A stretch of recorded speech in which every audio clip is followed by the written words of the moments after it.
Hello everyone, good evening to all of you and welcome to Agniveer classes. दोस्तों, आज हम navy MR के द्वारा जारी सिलेबस में सेक्शन ए के विज्ञान के टॉपिक में से पहला टॉपिक है पदार्थ एवं उसकी प्रकृति का पार्ट 2 के 20 प्रश्न करने वाले हैं। कल इस टॉपिक के 20 या 25 क्वेश्चन और करेंगे। आज हम इन 25 प्रश्नों को डिटेल से जानेंगे। और वीडियो शुरू करने से अगर आप नेवी एमआर की सिलेबस वाइज तैयारी करना चाहते हो तो चैनल को सब्सक्राइब कर लेना और पास के बेल आइकन के घंटे को दबाना मत भूलना। चलो वीडियो को शुरू करते हैं। आज सेक्शन ए के पदार्थ हैं उसकी प्रकृति का पार्ट 2 करने वाले हैं। पदार्थ हैं उसकी प्रकृति पार्ट 2। पेट्रोलियम उत्पादों को किस विधि के द्वारा प्राप्त किया जाता है? ए आसवन विधि, बी प्रभाजी आसवन विधि, सी ए क्रोमेटोग्राफी विधि और डी ऊर्ध्वपातन विधि। तो इसका आंसर होगा बी, प्रभाजी आसवन विधि के द्वारा।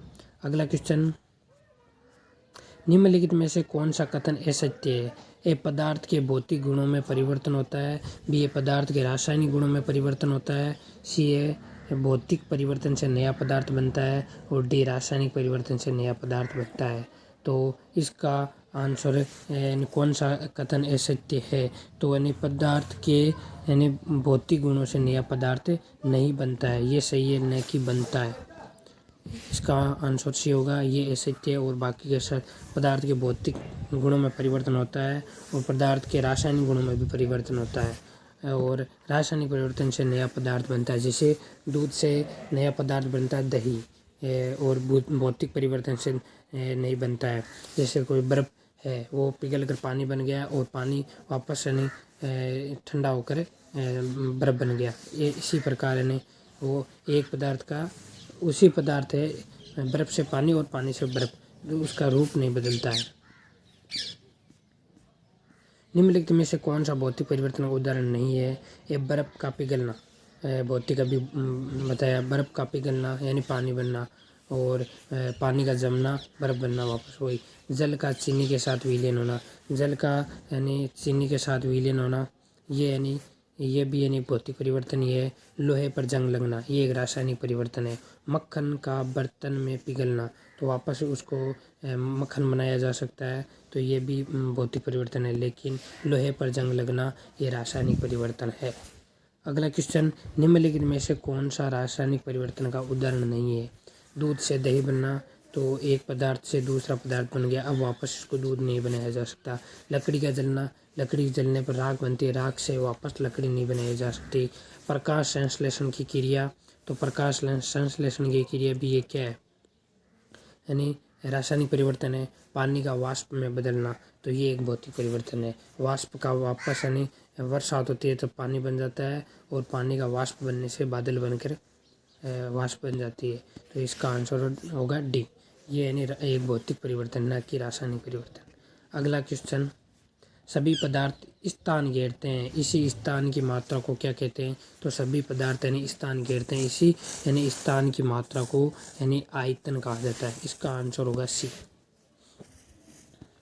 इकाई आयतन में उपस्थित वस्तु के द्रव्यमान को क्या कहते हैं? तो इकाई आयतन में उपस्थित वस्तु के द्रव्यमान को घनत्व कहा जाता है। इसका आंसर होगा सी। अगर वीडियो पसंद आ रहा है तो वीडियो को लाइक करें। जल का घनत्व कितने डिग्री सेल्सियस पर सर्वाधिक होता है? तो जल का घनत्व यानी 4 डिग्री सेल्सियस पर सर्वाधिक होता है। इसका आंसर होगा ए। अगला क्वेश्चन, वे पदार्थ जो गर्म करने पर ठोस से सीधे क्या गैस में बदल जाते हैं उन्हें क्या कहते हैं? तो उन्हें ए गलनांक, बी वाष्पीकरण, सी आसवन और डी ऊर्ध्वपातन। तो वे पदार्थ जो गर्म करने पर सीधे ठोस अवस्था में बदल जाते हैं वो ऊर्ध्वपातन कहलाते हैं। इसका आंसर होगा डी। अगला क्वेश्चन, वह निश्चित ताप जिस पर कोई द्रव्य उबलने लगता है वह तापमान उस द्रव्य का क्या कहलाता है? तो ए गलनांक, बी क्वथनांक, सी हिमांक और डी ऊर्ध्वपतन। वह निश्चित ताप जिस पर कोई द्रव्य उबलने लगता है, तो उबलने लगता है तो क्वथनांक होता है। तो इसका आंसर होगा यानी बी। और वह निश्चित ताप जिस पर कोई द्रव्य ठोस अवस्था में परिवर्तित हो जाता है, तो वह ताप उस द्रव्य का क्या कहलाता है? तो ए आयतन, बी घनत्व, सी हिमांक और डी। तो पानी जब यानी ठोस अवस्था यानी जैसे द्रव्य पानी वो ठोस अवस्था में क्या हो जाता है? अवस्था में परिवर्तित होता है यानी जमकर बर्फ बनता है, तो उसे हिमांक कहा जाता है। सी। अगला क्वेश्चन, वह निश्चित ताप जिस पर कोई ठोस पिघल कर द्रव्य बन जाता है, वह ताप उस ठोस पदार्थ का क्या कहलाता है? वाष्पीकरण भी गलनांक सी गैस और डी का उतनांक। तो यानी यानी क्या ठोस अवस्था से यानी पिघल कर द्रव्य बन जाता है तो उसे गलनांक कहा जाता है। इसका आंसर होगा बी। अगला क्वेश्चन, साबुन के बुलबुले का दाब वायुमंडलीय दाब से कम होता है तो अधिक। तो साबुन के बुलबुले का दाब यानी वायुमंडलीय दाब से अधिक होता है या कम? तो इसका कम होता है या अधिक होता है, ये वे भी दोनों और डी इनमें से नहीं। तो साबुन के बुलबुले का दाब वायुमंडलीय दाब से अधिक होता है। इसका आंसर होगा बी।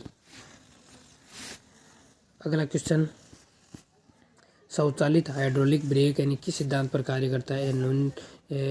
यहाँ पर न्यूटन के सिद्धांत पर, न्यूनतम नहीं न्यूटन के सिद्धांत पर है।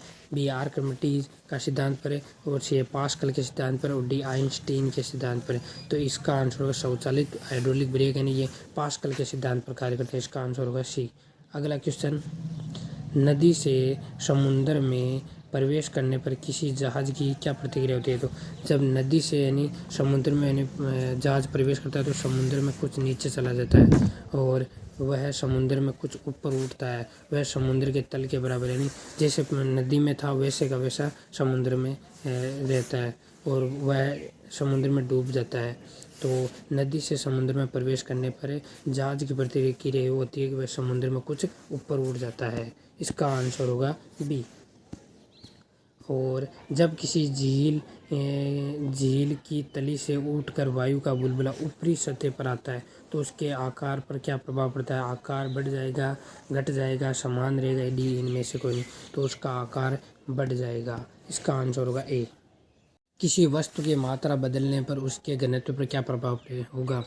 ए वस्तु का घनत्व कम हो जाएगा, बी वस्तु का घनत्व बढ़ जाएगा, सी वस्तु का घनत्व अपरिवर्तित रहेगा और डी वस्तु का घनत्व समान रहेगा। तो किसी वस्तु की मात्रा बदलने पर उसके घनत्व पर यानी प्रभाव ये पड़ेगा कि उसका घनत्व है ना वो यानी अपरिवर्तित हो जाएगा। इसका आंसर होगा सी।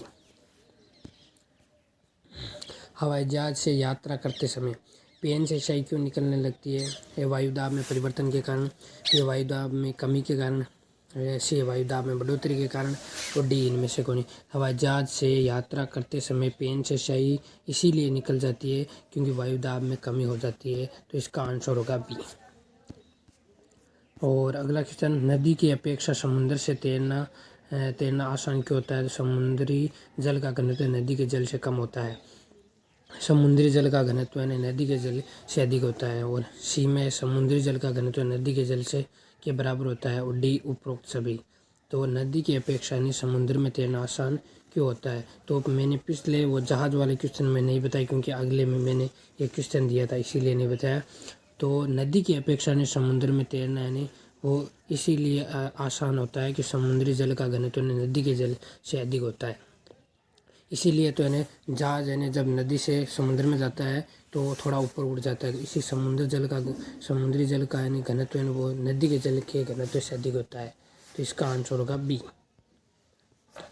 अगला क्वेश्चन, और समुद्र में पलवन करते हुए बर्फ का पिंड पानी की सतह से यानी कितना भाग ऊपर उठा होता है? इसीलिए जब बर्फ़ पिघलती है तो पानी के स्तर में कोई परिवर्तन नहीं होता है। तो वो कितना भाग ऊपर उठा होता है? तो बर्फ़ का पिंड यानी समुद्र तल से 1/9 भाग यानी वो ऊपर उठा होता है। इसका आंसर होगा बी। अगला क्वेश्चन, पृष्ठ तनाव का क्या कारण है? ए अणुओं के मध्य बाह्य बल, बी अणुओं के मध्य गुरुत्वाकर्षण बल और सी अणुओं के मध्य संसर्जक बल और डी इनमें से कोई नहीं। तो पृष्ठ तनाव का कारण यही है कि अणुओं के मध्य संसर्जक बल होता है। इसका आंसर होगा सी। अगर वीडियो पसंद आए तो वीडियो को लाइक करें, ज़्यादा से ज़्यादा शेयर करें। थैंक यू, धन्यवाद।